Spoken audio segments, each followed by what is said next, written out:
guys, Tomboy601, and today we are looking at the Pozharsky, the all-new Tier 7 reward chip that is within this Christmas event, and probably the best ship out of the specifically Christmas-only ones that can be acquired through CyberSense. Today, we're going to go ahead, go over the build, the gameplay, and if you like what you see, make sure you hit the like button, hit the subscribe button, and let's go ahead and dive on in. And first off, let's go ahead and talk about the commander. We are running Andrew the Lip. He is an incredibly powerful commander for the Russian cruisers, and especially Pozharsky because, well, it only has AP, and Lip very much buffs AP. Inspirations we're running are Gunichi Makawa and Francesco Mimbelli. Then we're running Burn It Down XXO, which we should probably change over. Punch Through, Intuitive, Fixated, and Fully Packed. If you don't have Andrew the Lip or any of the other premium commanders, the one that I would run on this vessel is going to be our good old friend Kuznetsov. He's going to do yet just fine with a Norman Scott Francesco Mimbelli build, and you kind of build it like this. That is probably going to be the best way to go for you free-to-play players out there who don't have one of the premium Russian commanders.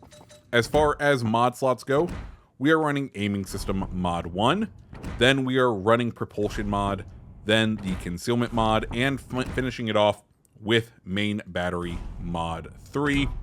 As far as the consumables go, you have a very good selection of consumables. The first one is the Damage Control Party. You know it, you love it. It's very simple.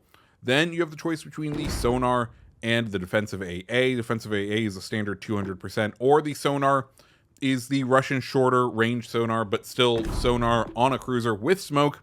Very, very useful. The smoke is British short duration smoke, 20-second duration with a 40-second dispersion time, and you get 6 charges of it. And then finally, you have the Repair Party, 244 health for 28 seconds, and you get 3 charges of that, so a decent amount of health to recover.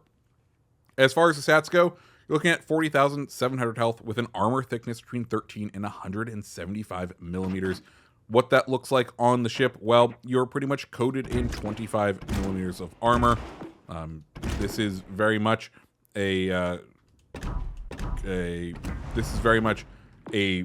rip and shift of the Kutuzov. It is pretty much the exact same ship. In fact, I believe it is the exact same model. So it is a lift and shift of that, and you know, you just have to be wary of that very exposed citadel that is above the waterline. You need to use the smoke to your advantage, and if you do it, you're going to be sitting pretty. The artillery, the main guns, well, you're going to have 4 3-barreled 152 millimeter guns, 16 kilometer range, 5.8 second reload, and 180 turn time of 29.4 seconds. The AP, you're doing 3,465. Now, the pen angles are, I believe, fairly standard on this one. Normal fuse time, but you do get better penetration on these due to some reduced air drag. So basically, they carry momentum a bit better. But overall, I think the AP is fairly effective and does a very good job. Secondaries, don't worry about it. 6 2-barreled 100 millimeter secondaries, not really going to be very useful. Torpedoes, it does get torpedoes. 2 5-barreled 533s with 6 kilometer range, 65 knots. You're probably never going to end up using these other than in the most intense, like, close quarter situation, but it's probably not going to end up working out for you. They are not great torpedoes.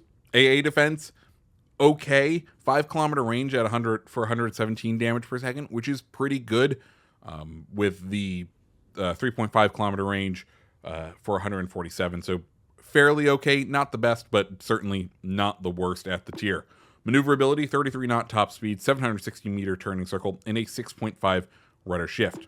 Finally, we get into the concealment, 11.3 by sea, 7.1 by air, and 7.3 while in the smoke, which of course you're going to need to know because this is a smoke-based vessel. So with all that said, let's go ahead and dive on into a game with her. So welcome to Northern Waters, and you'll notice we don't have the fun cyberpunk camo on. We're just running the pretty much Kutuzov camo, and that's okay. Pozharsky, I have to say, I think is the ship you should aim to get with this whole update, with this whole winter event. You're able to get it for, I'm going to air quotes, free. You're able to get it when you have the Admiralty backing, and you do get all of the free cyber sense. We have a video going over all of that if you're interested. But I think this is the most compelling of the ships that are available for cyber sense in this update. I'm not going to call it a Russian Plymouth, but it can feel like that at some times. And the reason for that, well, is mainly because it is an AP focused smoke hiding cruiser, which has its blessings and its curses. You know, it's not like the British where you get the free, where you get the improved pen angles and stuff like that. But I think overall it's fairly solid. It performs. The AP performs well when up against destroyers. It performs well up against battleships. It performs well up against cruisers. And I think it's a very solid ship overall, especially when compared to some of the other offerings that are around. And yeah, like I said, it's not a Plymouth, but Plymouth is cracked. But for a fun AP focused ship at the tier, hell yeah, take it, man. You know, the biggest issue with ships like this is going to be when your enemy learns how to angle. You saw us just take 8k, 6 or 7k out of that Scharnhorst because he was improperly angled. But as soon as he realizes, oh, I need to angle in, we then start to struggle, and that is the always the downside with ships like this. But you can absolutely learn to work around it. Anyways, Scharnhorst back to being broadside. We will go ahead and continue to engage him. We're doing fairly well overall on this side. We're going to go ahead and pop that smoke. The smoke is, like I said, the British style smoke, which is plenty effective and very useful for this ship because it lets you kind of set up a stand, gun down an enemy ship, and then reset and have smoke back up within 30 seconds, which is incredibly useful. Sadly, we do miss out on the Grom kill right there, but hey, we got a little bit of damage to assist. And Sommers pops up right here, relatively close. I'll say one of the other benefits with Pozharsky over like Plymouth is going to be the shell characteristics. The ballistics of these guns are excellent for longer ranges. They're going to allow you to make hits. They are just faster firing. They don't arc in. And most of the time, that's going to pay dividends for you when you are trying, especially to engage ships at those farther ranges. Anyways, C is now secured. We have a Sommers that seems to be interested in engaging our Schronenberg. So we're going to go ahead and assist him here. And you can see just the sort of damage that these shells are getting on the Sommers. We've been getting full pens, some over pens, but a surprisingly high amount of full pens as we finish off the Sommers right there, and then turn our attention to Schronenberg. And this is where we're going to play a little bit of a cat and mouse game, because Anchorage, we know, sitting in his smoke out there, and Scharnhorst kind of out the exterior, well outside of our detection range. So we're going to go ahead, let detection drop, and now we can close in on the Anchorage. We can see he's been firing, so he's going to continue firing in the smoke, and if we beeline for him, we should be able to detect him fairly quickly. Actually, his smoke ends up running out there, so we can go ahead, get the cheeky Citadel right there. He's going to engage us with the HE, which is kind of expected, and he can kind of choose, does he want to angle towards us or angle towards our friendly battleship? He chooses us, weirdly, but I mean, I guess we are the higher sustained DPM threat. We're not going to push him too much here, just because we do need to still be careful of that Scharnhorst, as he gets a very good hit into us. That is sort of the danger on these Russian ships is if you are not angled correctly, they do not have a ton of armor. They are still made of explodium, so you do need to be cautious. We duck behind this island to break contact with him for two reasons. One, we're going to see if we can get a couple more hits in on the Scharnhorst, and it'll protect us from taking hits on the anchorage. But then we notice, well, he's back in his smoke, and he's going to do what he's going to do in the smoke. So we're going to dive back behind this island to break contact with the Scharnhorst. Make it seem like we don't want to be spotted anymore. And now that we're not spotted, we can go ahead and charge that anchorage's smoke. His smoke fire penalty isn't the best, so hopefully we can close in and finish him off and then worry about Scharnhorst. And it actually looks like our battleship has a similar plan, or at least he's now angled a little bit more towards the anchorage, wanting to avoid that AP. As far as how Pozharsky is, I think you can see it's performing pretty well. It is a pretty decent ship. I like this style of gameplay. I like being challenged with only having AP, and it makes games just a little bit more fun because you kind of have to play around it. But I think the AP doesn't suffer too badly here as we help with taking out anchorage and then begin once again farming Scharnhorst since he's not the best angle. Our team doing pretty okay.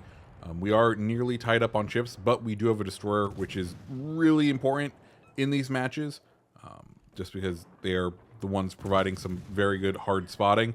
We're also very fortunate because this Scharnhorst seems to only want to fire HE.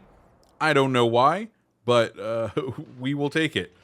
We have to dive behind the smoke to get some extra concealment, as our friendly Scharnhorst did end up going down. But as we get these little snapshots, we're going to be able to engage that Scharnhorst here and there and kind of whittle him down. The other kind of key bit to this build, which is also probably helping perform a lot, is going to be Andrew the Lip. That is the premium commander that we do have equipped. He can boost the damage of these shells up to 15% with consecutive hits, which, given we have 194 hits, means even with a slow accumulation of that damage stack, you're going to get there fairly quickly, and it's going to definitely make your AP shells very well focused. And, that all makes sense. And we can now go ahead and engage this other Pozharsky that is sitting out and ready to go. You can see he's not like broadside to us, but at an angle that isn't going to be the best for him as we pick up a couple of citadels there. And as he turns to start to engage us, we're going to turn in on him. And even then, we take a fairly substantive hit from him. The AP being very, very deadly. He pops smoke, trying to run away from us. And, well, I think it's just a little bit too late for now. The thing you do need to be worried about in these sort of cruiser engagements is opening up too much and taking a hit that's just not necessary. So as the game runs out, we're going to engage this Kaga. But like I said, I think Pozharsky is a very impressive ship. It's not the best tier 7 cruiser, but considering that the campaign this update gets you the defense, which I think is the best ship of this update, and then would also get you the Pozharsky, I think the clear thing to do is just buy the campaign this update, enjoy these two ships. Don't worry about the Loria. Don't worry about the French cruiser.